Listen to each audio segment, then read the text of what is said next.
मित्रों, आज मैं सपने से जुड़ी हुई मरे हुए इंसान के बारे में, जिसकी मृत्यु हो गई है,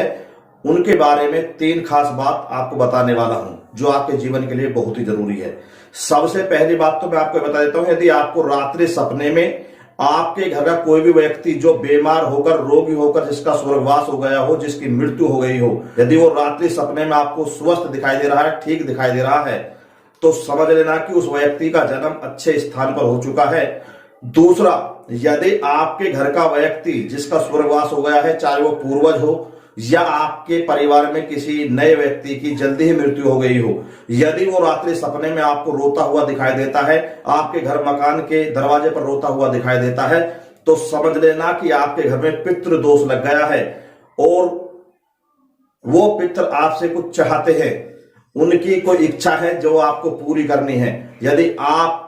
और दूसरा संकेत ये भी होता है कि आप पर आने वाले समय में पितृदोष के कारण आप पर भारी संकट आएंगे और बहुत ज्यादा परेशानी आएंगी। इसलिए जितनी जल्दी हो सके अपने पितृ शांति के लिए कोई ना कोई पितृ शांति जाप, कोई ना कोई पितृ शांति उपाय, कोई ना कोई उनके नाम से दान पुण्य करे उनके, जिससे आपके पितृ प्रसन्न रहे और आप पर आने वाले संकट टल जाए और आप पर आपके पितृ खुश होकर आप पर करुणा बरसाए। तीसरी जानकारी यह है, यदि आप किसी अनजान व्यक्ति को जानते हैं, दूर से जानते हैं,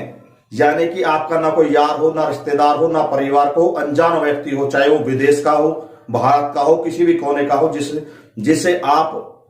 दूर से जानते हैं, यानी कि उसके आप पिक जानते हैं, उसकी वीडियो देखी है, उससे कोई मुलाकात नहीं, और वो मरने के बाद यदि आपको दिखाई देता है, तो समझ लेना कि उस व्यक्ति की कोई ना कोई आशा अधूरी रह गई है, जिसकी वजह से उसकी आत्मा भटक रही है। इसलिए यदि आपको कोई भी अनजान व्यक्ति मरा हुआ सपने में दिखाई देता है जिंदा,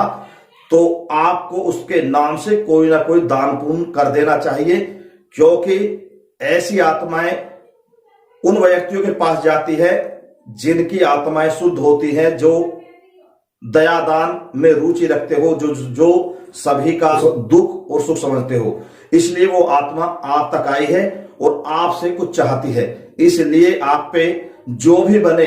उस मरने वाले व्यक्ति के नाम से दान पुण्य कर दीजिए, कोई पुण्य का कार्य कर दीजिए, ताकि उसकी आत्मा को शांति मिल सके जाएगा। यदि आप उनके नाम से नहीं कर पाते हैं कुछ भी,